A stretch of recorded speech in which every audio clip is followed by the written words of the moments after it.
pays to have a wife that's a VP, man. This is We Have Concerns. Hi, Jeff Cannata. Hi, Anthony Carboni. Hello, concerned citizens. Anthony, we've talked about animals. We have not. Lots. What if I just did that? What if I decided I was in a contrary mood today? It's not a positive for me. What if I decided it was no but from here on out? No but? I like yes and. Okay. Yes, and we've talked about animals.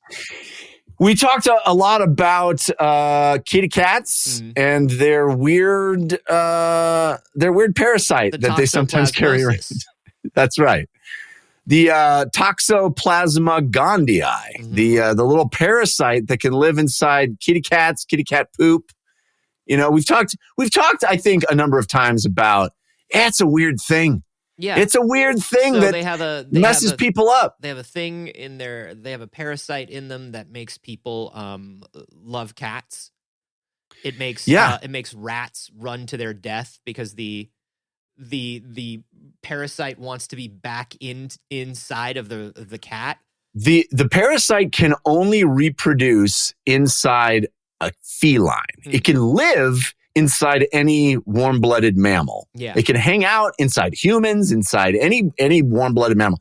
But for some reason, it could only sexually reproduce inside a cat or any cat species. And that's why so many people tongue kiss their cats. Exactly, because they got that toxoplasmosis up in there. Honestly, that's what I want to get to eventually. We'll step through this story, but cat? Yeah, I have goals. Sure. You know, I mean, look, I started with giving it flowers. Yeah. You know, taking it out to dinner. The tough thing with a cat is knowing when you have enthusiastic consent, because cats aren't enthusiastic about anything. That's right. And they don't speak English, right. So and they won't sign the forms. Right. I do, like, listen, I want you to know, like, Jeff and I would, when we were both single, we decided that the best way, the easiest way to be sure that we had enthusiastic consent was to have forms. And so we went to our lawyer, the We Have Concerns lawyer, and we were like, this is not podcast related. It's smooching related. And he's like, well, I'm not really a smooch attorney. Yeah, well, we couldn't afford a real smooch attorney. No. Those are expensive. And you got to get consent from them too. That's right. And then you got to get a smooch attorney. That's right. And it's a whole, you know, it's who polices the police. Yeah, exactly. But it took a long time, but we got the forms.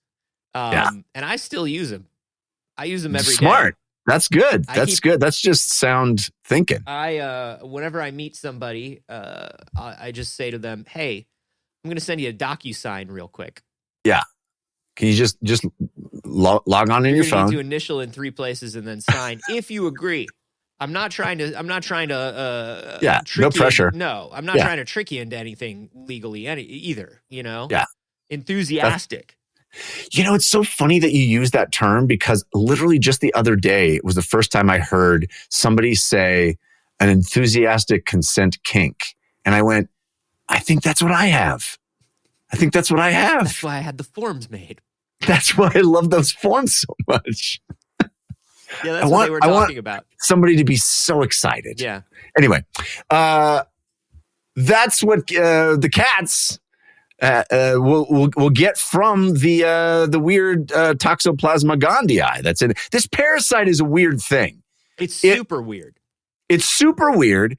It, like you said, it will change the behavior of its host in ways that we don't really understand yet. But yes, one example is that rats, who are by nature averse to being around cats, because cats will eat them. Or any animal that looks like a large predator. Mice and rats tend to be really good at hiding from.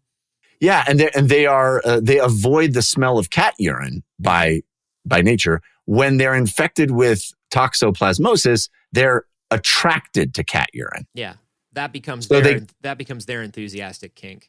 They're so enthusiastic about the urine, and that, you know, obviously makes them be around cats more often and get killed by cats. And if they're killed by cats and ingested by cats, then the Toxoplasma gondii gets inside them, gets inside the cat where it wants to be. It's it's really sci-fi creepy, in all honesty. It's one of those things you hear about nature. I think the real like cordyceps mushroom that actually infects ants, that turns them into zombie ants. That's one of them. And then anything that lives under like 10 atmospheres of pressure in the ocean. All of those things are like, no. Those things don't belong on Earth. That's not real. You've made something up that's terrifying. Well, it makes me wonder how much of this stuff is really happening that we just don't know about yet. Yeah. We're not aware of. The real connection that I make to it is gut bacteria. That's what I was going to say. Yes, 100%. We're just learning about how, they call it your second brain, your gut, and how much that affects our behavior, our personality. I've been It's my second brain, and my second brain says pizza. That's right. And it's not me. It's because my gut bacteria loves pizza. Yeah, if your microbiome is messed up, it can cause my microbiome is mostly Teenage Mutant Ninja Turtle. That's right. And if it's messed up, it can cause all kinds of like physical and mental and emotional issues, and we're just finding that out. I've been going down the rabbit hole lately on Robert Sapolsky and his whole "there's no free will" thing, and I'm fascinated by it, and I'm inclined to believe it. And I think this is an element of that: is that we don't understand all of the biological level things that are influencing our moment-to-moment reality. We're just sort of like, we think we're in control, but we're not. No. We're not. The number of times how many times have you just done something and like an hour later been like, shit, I just did that because I was hungry. I just did that because I was tired. Yeah. I always do this when I haven't gotten enough sleep, or I always do this when I get like, when it gets too warm and I'm too uncomfortable, like I tend to act this way. And as you start to like connect these patterns of behavior to simple things in your life, you start going like, holy shit, we are sleepwalking. I have no control over any of it. We are biological machines that are just sleepwalking 90% of the time. That's right. I would argue 100% of the time that even when you think you're making a conscious decision, it's an illusion, but that's not really what we're talking about. That's not what we're talking about. I think that's a fascinating sort of ramification of what we're talking about, I think something fascinating would be sleeping 100% of the time. I would love that shit. Oh man, wouldn't that be great? If I could sleep even 30% of the time, I'd be like happy as hell. Yeah. What are we talking about today? We're talking about this Parasite and this new research. There's just been a new study that was published just in the last couple of weeks, analyzing the effect of the Toxoplasma gondii in wolves. Now we've seen the some cartoon food chain. The mouse runs to the cat. The cat gets eaten by the dog. The dog gets hit by a giant mallet by a larger dog, or perhaps a rhinoceros. The lady swallowed a fly. I don't know why she swallowed the fly. She wouldn't say why. Yeah.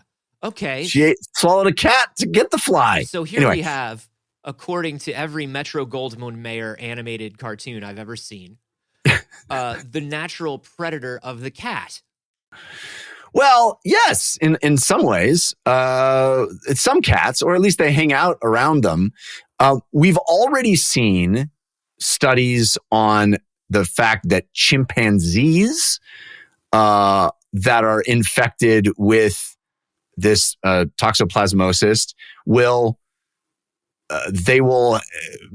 be more likely to be eaten by leopards, which is their only natural predator. Right. The chimpanzee will get eaten by leopards. Right. It's because we think that the toxoplasmosis causes people to be more impulsive and to not have fear response. Right. That's a living right. creature that's infected by it no longer. They just become, it's me without my Adderall. That's right. Impulsive, no longer risk averse, prone to online shopping. That's right. Just chimpanzees are all up on Temu.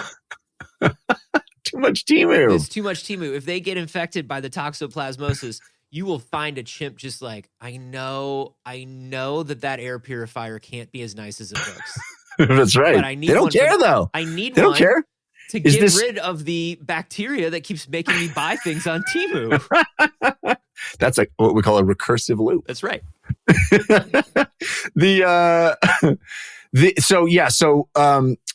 Chimpanzees more likely to be killed by a leopard if they have toxoplasmosis. Okay. We know hyenas with toxoplasmosis are more likely to be eaten by lions. Mm. So now we've arrived at wolves. Now, wolves don't usually have cats as predators. As you said, the cartoon hierarchy is wolves above cats. Yes. And all of the data in humans, because people have looked into toxoplasmosis in humans, although I would argue, and a lot of scientists argue, not as much as we should. No. We don't. There's not a lot of research in this area. I don't think we look into like 90% of the shit we should be looking into on a day-to-day basis because there's just honestly, no money. There's no money in it, and it's not causing the immediate heat death of the Earth or the universe. Right. And between the shit that makes money and the shit that's causing the heat death of the Earth and the universe, we really don't have time. Not a lot of wiggle room. We don't have time for the funny little bacteria that makes you buy things online. We just don't. That's right. We just don't. We just say to you, hey man, there might be a little funny little bacteria making you buy things online. Think about it before you buy something online. And I go, okay, and then I buy 18 things online. But the all of the research we do have into humans with toxoplasmosis is that it does affect behavior in some really interesting ways. But we think it is just a vestige of a time when humans were the prey of cats.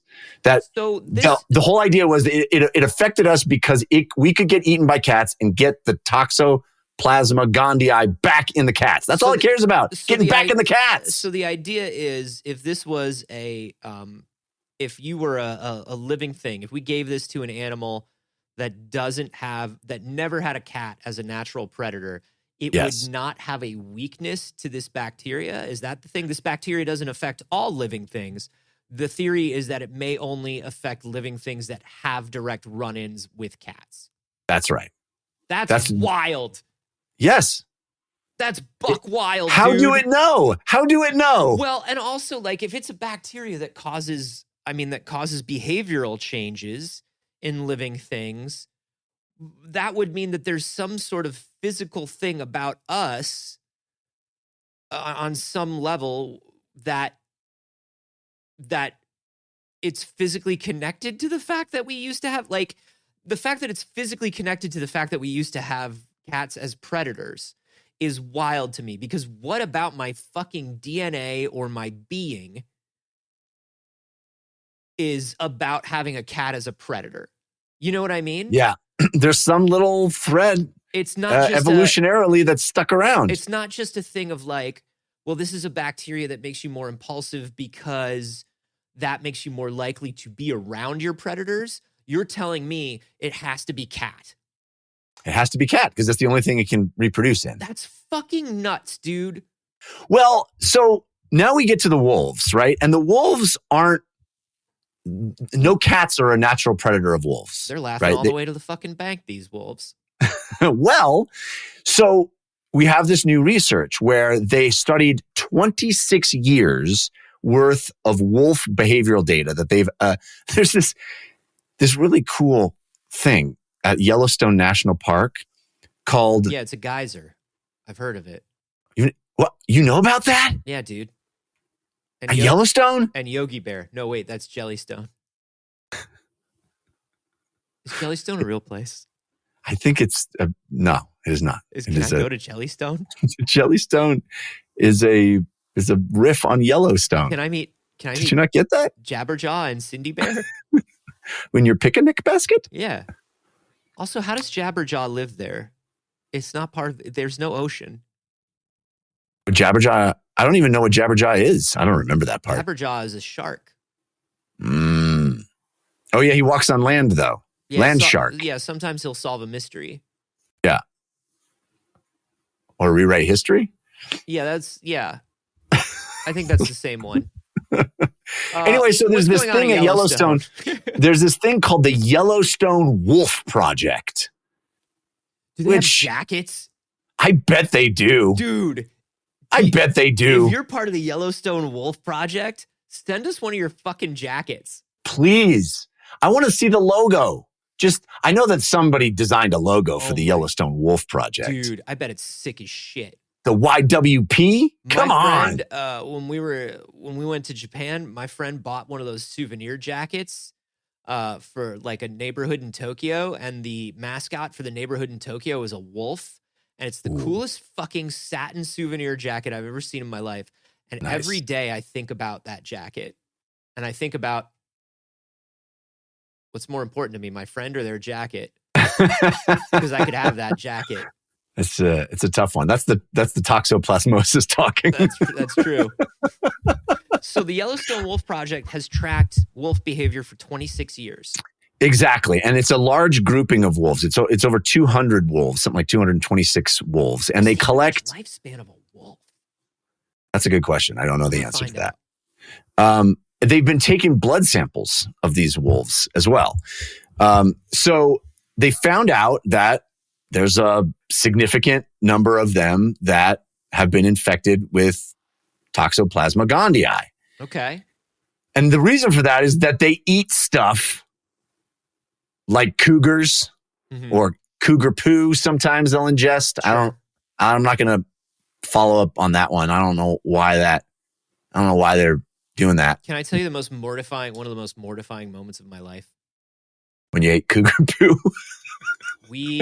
My perfect prince, my dog's son, who I love more than anything in the world, who's never done anything wrong, used to have a dog walker when we lived in the city, and me and my partner at the time were working like crazy long hours. Yeah. And this dog walker would come, just come in the middle of the day, pick up Dagger and take him to the beach with the rest of the dogs. It was great. He used to love it. We got a behavioral report from the dog walker once that said Dagger was a poop eater. Oh no. He was a poop eater. You don't want that label. That label will follow you around your whole life. Well, you know what I'm saying? That's why he didn't go to college. And it's on his permanent record. That's right. And I was mortified, dude. And like, listen, on one level, he's an animal and he doesn't get shit, and he's like, he doesn't understand things. He's eating poo because poo's out there and he's hungry and he feels, but man, I know I'm not responsible for that. But at the same time, I felt incredibly responsible for that. I felt like it was my fault. Like I felt like your failings, my failings as a parent. Yeah. I felt like I had failed my dog as a parent somehow. The dog had never eaten poop around me. But the moment I was out of the picture, I was eating poop all the time. He stopped eventually. It turned out like sometimes it's a nervous behavioral thing or a nutritional behavioral thing, and they just sort of like, as they get more comfortable in a situation or as their diet changes, they don't try it anymore. And he just stopped, like he grew out of it. But, I mean, you think, right? I mean, but do I know 100%? Right, because he didn't do it around you originally. So well, nobody I've let him stay with has said that he's eaten poop, and the dog walker eventually said like, hey, he doesn't do it anymore. All right, but I also sometimes think the dog walker was just trying to make me feel better because I couldn't even look that dog walker in the eye. I couldn't after that. Oh, I mean, never mind. He stopped. It's cool now. I would just weep uncontrollably every time she came to the door. And I think, sir, no, it's okay. My dog. What I said I've about done everything I can. No, what I meant was why have I failed? No, I take it all. Did I say poop? I meant treats. Oh, that's fine. He can have a couple treats. That's all right. No, I felt awful about it. So yeah, sometimes a dog will eat poop. So I get it. Yeah. Well, so this is cougar poop, which Mm, I don't know the taste of. Maybe it's delicious. I I can't speak to it. I can't imagine it Um, is, but okay. so what they found was the wolves that lived in areas or overlapped in areas with cougars more likely to have toxoplasmosis. Makes sense. That's how they're Sure. getting it, right? From the cougars. Yeah. And there was some very interesting behavioral changes that they noted in the ones that were infected. Okay. For example, the uh, the infected wolves were 11 times more likely to disperse from their pack into new territory. They were like this is consistent with what we've heard before, bolder, less risk averse, Okay. right? Infected males had a 50% probability of leaving their pack within the first 6 months compared to a more typical 21 months for uninfected. So they're likely to strike out on their own. But wait, does this disprove the idea that you need a cat to be a predator? I think so. I think that what is happening is because they're overlapping with cats so much that this behavioral stuff is still happening. And we are still seeing the behavioral stuff in humans. It's just they think it's a vestige of a time when it was effective. It was evolutionarily effective. Can I tell you something? I think that I think that a lot of people, including sometimes scientists, overestimate evolution. Hmm. Can I be real with you? I think sometimes people are constantly looking for what's the evolutionary reason that we do this, and we have a tendency to forget that just because natural selection happens, just because traits that are more valuable tend to propagate, doesn't mean random shit doesn't propagate too. Well, that's the big debate: is how much effect is random, how much of randomness is in the equation. I Yeah. think that's an ongoing debate. I think a question we hear so much is like, well, why does this happen? What's the evolutionary benefit? A lot of armchair scientists on the internet in particular will do this. And I'm just like, nothing, dude. Sometimes it's just wild. Do you Right. know how many you've got 46 twisted pairs, and within those twisted pairs, you've got like so much DNA. There's so many different genes. You got so much shit going on. Some of this stuff is just random, dude. There's no reason for some of this stuff. Well, I mean, I think they're still trying to get the warm-blooded animal to the cat. They're just failing at getting the cat to ingest it. Sure. I mean, that's what I'm saying is like the bacteria maybe evolved something that's like, I got to get back inside this cat. And in order to get back inside this cat, I know that if I make this thing more impulsive and less afraid, it will have a tendency to be around its predator. And its predator might be a cat. Like, I don't like the cat specificness of this is, I think the cat specificness of this begins and ends with that's where the bacteria can, you know what I mean? Yeah, well, because I mean, I think the other mistake that we always make, I make it a lot with evolution, is to anthropomorphize it or give it equate intelligence to it. Yes. Where it's like evolution wasn't deciding to do something. No. It just worked. That worked more often. That caused the thing to live more often. And so it specialized to that. Yeah, it's not refined trying to yeah. push life forms forward. It's not like it's presented in a lot of sci-fi where it's like, oh, it turns out that we were the enlightened race of aliens that started you. We touched, we put something in your water, Prometheus style, and now you turned into intelligent human beings because we did it. It's like, nah, man. It's like you either fell off a cliff or you didn't. Yeah. That's right. And it's easy to think like, oh, so evolution was like, if I have vision, I will be able to see the predator coming and I will live longer. No, it's just like, hey, this thing had something a little bit closer to vision. And so it lived a little bit longer. So it was able to pass on something to its There was no offspring. plan to give you vision. There was right. No plan. There was no plan to give you anything. Yeah. It just all sort of kept working, and these ones lived a little longer, and so they kept living a little longer. Yeah, it's like so for me when in the toxoplasmosis situation, when we say, oh, we think it only works on or it works better on things that interacted with cats, I'm like, I'm not so sure.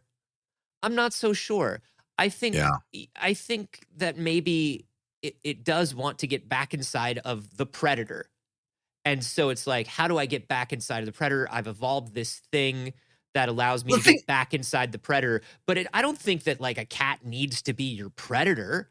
Like, that's so weird. That requires such an interlocking number of genes across different life forms that I can't imagine it to be true. Well, the thing that blows my mind is, why wouldn't it just evolve to reproduce in any mammal? Right. Hey, turns out that seems easier. That seems like the way to go, dog. The way to go, dog, is to go in a dog. Yeah. What if you just fucked somewhere else?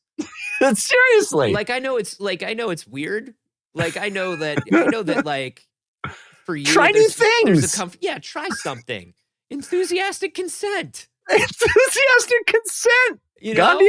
I know that you only like to reproduce inside of a cat, but like, hey, get a little wild with it. Maybe try something. Maybe your partner might like something else. Maybe you might like something else. You don't know. You don't know. If you don't try it, you're never going to find out. Maybe you want to fuck inside a bird, dude. Listen, if I could. Listen, for sure. Here's the weirdest part. We haven't even gotten to the craziest part, because all of these little behaviors, females, 25% chance of leaving their pack within 30 months compared to 48 months. All of this stuff leads to a really wild, I think, quirk that these researchers noted. Is that quirk like an odd thing or quirk like a superpower in My Hero Academia? Just to clarify. More like the former. Okay. More the odd thing. All right, that's a bummer. You actually, you know what? You tell me. You tell me if this is a superpower. Well, there's some, because it's kind of close. So they noted that there was a massively higher chance of the pack leader to be infected with toxoplasmosis. So it was more likely that the wolf that had the Gandhi would become pack leader.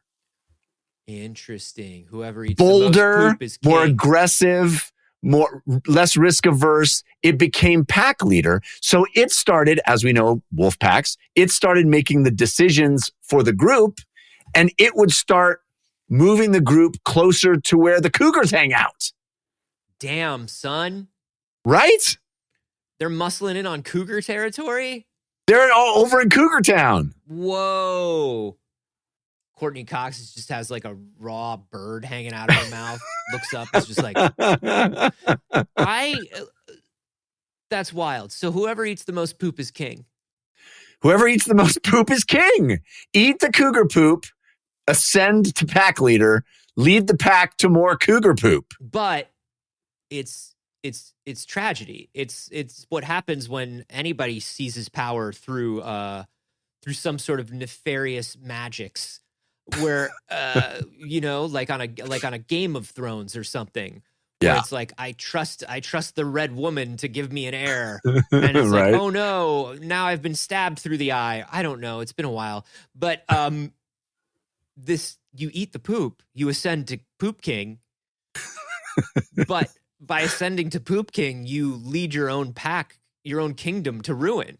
Well, you lead your kingdom to more people getting the same magics that you had. Right. And it's a brainworm magic that leads you closer and closer to the things that will eventually be your downfall.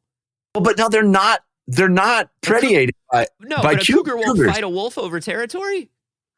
I don't think will they? Cougars fuck with wolves. Who fucks with I could be wrong.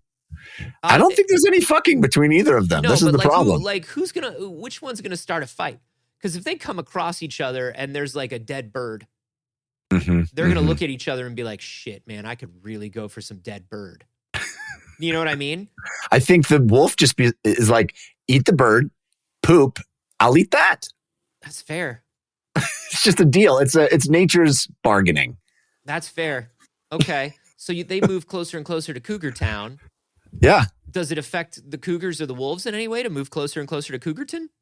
It says pack leader seeks out the scent of cougar pee as they boldly push into new territory. Yeah. Then they face greater exposure to the parasite, thus a greater rate of infection throughout the entire wolf population. This generates a sort of feedback loop of increased overlap and infection. See, okay, so that's we figured. But the what happens between the cougar at that point? Huh? The Gondii are doomed at that point. The more Gondii that get inside wolves are trapped and can't reproduce. But the wolves well, that's true. Because the wolves keep getting closer to the cougars and the cougars don't eat the wolves. Right. Okay. This feels very inefficient for the parasite is what I'm saying. Yeah, it does. But like, I don't give a fuck about that parasite. I want to know if these wolves and cougars are fighting. They don't talk about that. Well, they say that they're not natural predators. Neither one is a natural predator to the other. Right. They eat the same stuff. Yeah. So they both eat bison and mule deer and not mule deer. Don't get confused because nobody can eat mule deer. Well, they try to eat mule deer and it just comes right back up. They can't even lift it. Yeah.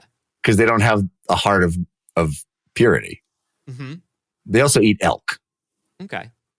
Can the elk eat mule deer? I don't think so. What do you think is the animal that's most likely in a forest in a forest sort of biome? What animal is most likely to be able to lift the hammer of Thor? That's a good question. Now the throwaway answer is a frog because we know that there's a frog Thor already. We know that. Yes, we know that. We know about Throg. We do know about Throg, but Throg doesn't live really in the same. I don't know how many frogs are in Yellowstone. Probably a bunch, but I'm going to throw frog out of the window. You can't say frog because that's a gimme. Have you ever thrown a frog out of a window? That just seems cruel. Yeah, it came right back. Had little wings on its head. I think if I'm thinking about what animal is strong and pure of heart, yeah, in a forest situation, I think it might be an elk. An elk or a deer. Yeah, I could see like a stag lifting. You know what I mean? Yeah, a many horned stag, like one of those ones. You know how every one of like the branches on the stag's antlers means like, holy shit, this guy's been alive for a long time. Yeah. I think like one of those is probably the most likely to lift the hammer of like Thor. A 12-point buck. Yeah. So this is our science podcast. It's about science. So the Gondii here, the Toxoplasma gondii, is putting itself in a situation where it is going to die out in this environment. Yes.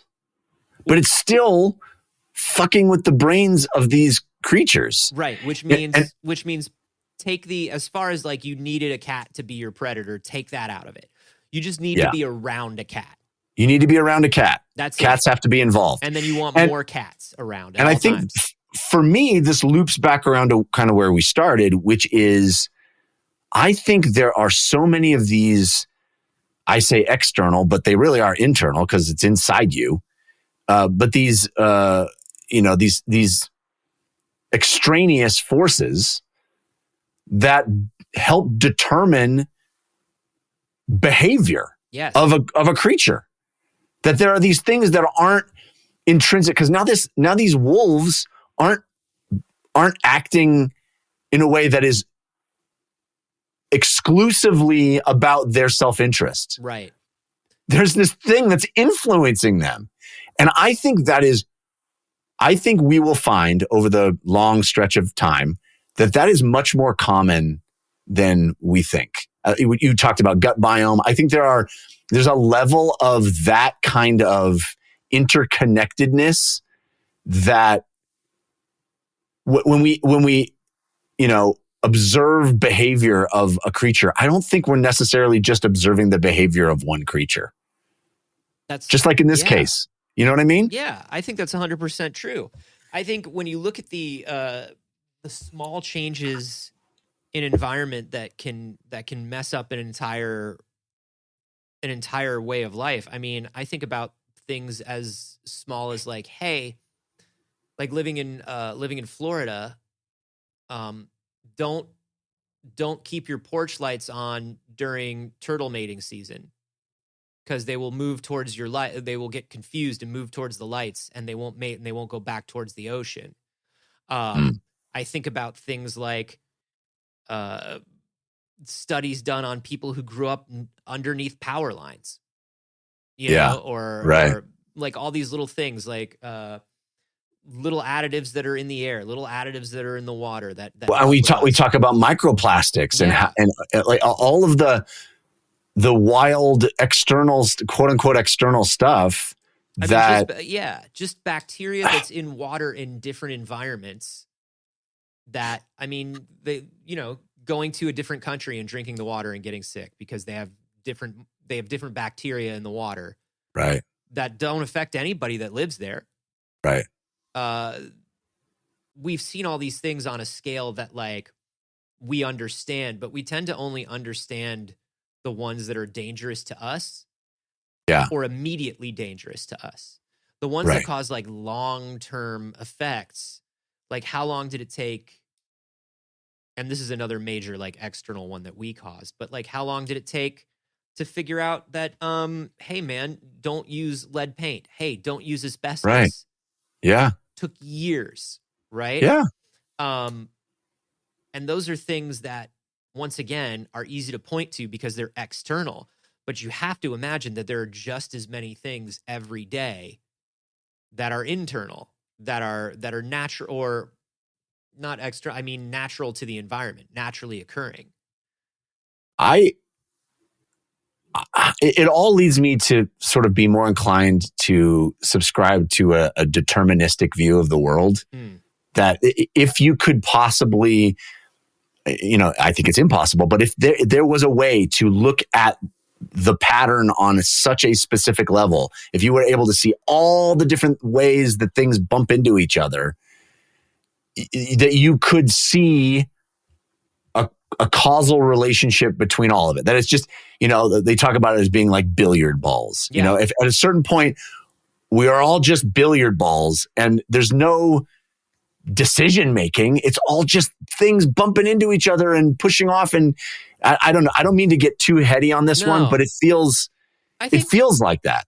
Yeah. I mean, and I think if you pull it apart enough, like you do get to that point where it's like everything is so like everything is the most random, like you have no control over any of it. I think there is, I think on a day-to-day level, that's a slippery slope to fall down. On one level, it can be very freeing, right? And on another level, like I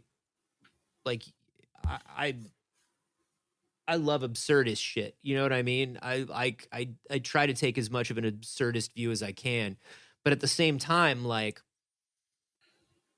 there are core things about me, and regardless of what caused them to be, regardless of what knocked into the billiard ball to set it rolling in that direction, that is me now. And I do believe that there are core things about me that it would take more than like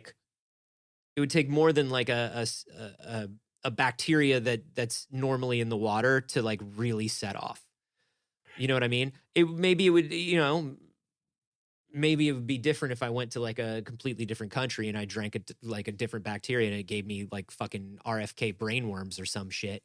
Right. But I think on a day-to-day level, there's a core enough me where like I bet I can be influenced. And like I said, I can be influenced by things like just being hungry enough. Yeah. But Well, but I can and also notice those things and like right the ship to a certain extent. And there are things that I would never like. There are things that are so out of character for me that it would take something wild for me to do this thing that's like that out of character for me. You know what I mean? I mean, I think that's fundamentally true, but also, if you drink enough alcohol, you start behaving in a way that sober you might not recognize or sign off on. Yeah. Right. Sleeping. And I don't think that it's a huge leap to go from, hey, ingesting this specific kind of thing in my body changes my behavior to, hey, maybe there's tiny little things in my gut that are doing that I'm just not aware of because I didn't raise the glass to my lips and put it in. And then you can take a step back from even that and go, there are certain things genetically and psychologically and emotionally, environmentally that will cause somebody to pick up that glass and drink alcohol more often than somebody else. Yes. And then you can pull back from that, and then you can pull back from that. Yes. And you're not wrong. But I'll say this. The act of drinking the alcohol and getting drunk is something of a conscious decision that I decide whether or not to do, Right. Well, yes. Or that's an illusion, and that there is something. There's a bunch of billiard balls told you to do that right now, and you can't really blame you. Look, there's some billiard balls that clacked around in my 20s that taught me not to drink as much as I thought I should. You know what I mean? Right. Yeah. So I mean, yeah. There is a view of the universe that's like, there is no free will. Everything you do is deterministic, et cetera, et cetera, et cetera. I think one of the reasons that I find it an interesting thing to talk about and entertain for funsies and not in my day-to-day life is, boy, that's a recipe for just laying in bed all the time. I mean, that's what people often say, but my retort to that, and I think a lot of people who subscribe to this way of thinking, is that the illusion is so complete that you just kind of can't. Like, I'm built in such a way as to have my lack of free will be entirely invisible to me. Yeah. Like, I have no idea where this sentence is going. I don't know how I'm going to end this sentence. I mean, it's happening. I hope you do. You're a professional. We've been doing this for years. Banana. Wow. You really did something there. Wow. But you know what I'm saying is that you sort of, the illusion is that I'm making a decision on how I'm going to end this sentence. But the truth is I have no idea. It's just happening. You know what I mean? There was a TV adaptation, a TV series adaptation of the movie Weird Science. It lasted for about, I think, 2 or 3 seasons. It was pretty low budge. It wasn't popular. It was on some basic cable channel. But there was an episode where they had their magic science genie give them the brain of Einstein. They wished for the brain of Einstein. And so what they got was the brain of Einstein in a jar with a speaker that they could talk to, right? Because that's how Weird Science works. Love it. And Wyatt, who is the nerdy, well, they're both nerdy, but Wyatt, who is the introverted one, the quiet one, had somebody that he was afraid to ask out, and he had been afraid to ask out forever. And the brain of Einstein in the jar talked about how, hey, you are a speck of dust in the universe. Yeah. You look at the sun, and the sun is just one of the billions of stars that you see, and the universe expands infinitely and will never stop expanding, and you will never matter. And I like to think about that before I do anything before I do anything that I'm afraid of, and it helps me. And Wyatt was like, that's terrible. That's absolutely horrible. It makes me feel awful. But by the end, he gets it and he Yeah. imagines it. And I like to use the that sort of there is no free will. The universe is gigantic. Nothing we do matters. I like to use that as a motivator. I don't like to use it all the time. Sure.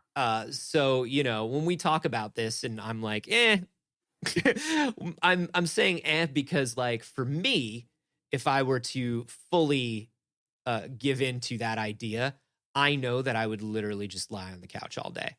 That's interesting. But if I use it when it's needed, if Right. I go, hey, I did the best I could and the billiard balls are clacking and they may not clack in my direction. I may not sink the shot. That's okay. Right. I did everything I could. Something Right. goes wrong. Well, I did my part and the universe did its part, and whoopsie doopsie. Whoopsie doopsie, there was a fucky wucky somewhere. Yeah. That's when I like to use it. I try not to use it all the time. Right. Do I believe that you're right on a fundamental level? Yeah, probably. Well, it's a little red pill, blue pill matrix thing. It's like, we don't use that anymore. I guess we can't. We don't really use that anymore. Co-opted by the bad people. But I get what you're saying. But the idea of like, hey, you know what? If I was given Neo's choice, you know, I might do the thing that Joey Pants does, because the steak does taste real good. Yeah. You know what I mean? Yeah. Like, it's nice to live in the illusion. The illusion ain't bad. Yeah. The illusion's great. But I do think when I think about this story in particular, I do think about something that I think has become a common theme that we discuss here, which is every once in a while during your day, just stop and be like, am I thinking about what I'm doing right now? Or am I trying to get closer to cat pee? Yeah. Which one is it? Answer one of those two things. And if it's the cat pee thing. But hey, if it's maybe both, that's okay. We're like, listen, you do you, boo. Yeah, you do you. Is all we're trying to say. So there you go. Cat pee, everybody. Cat pee.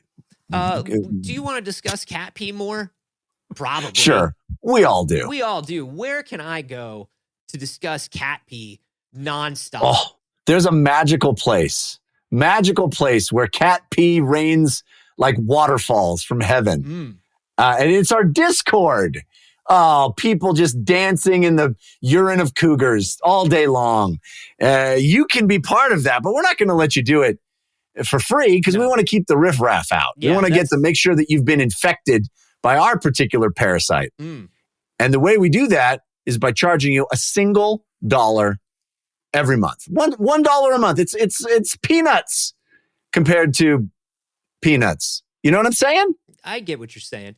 So go ahead and head to patreon.com/wehaveconcerns. For just $1 a month, you get access to that Discord. And as you pay a little more, you get a little more, including bonus episodes, Q&As, videos, all kinds of stuff. Check it out, patreon.com/wehaveconcerns.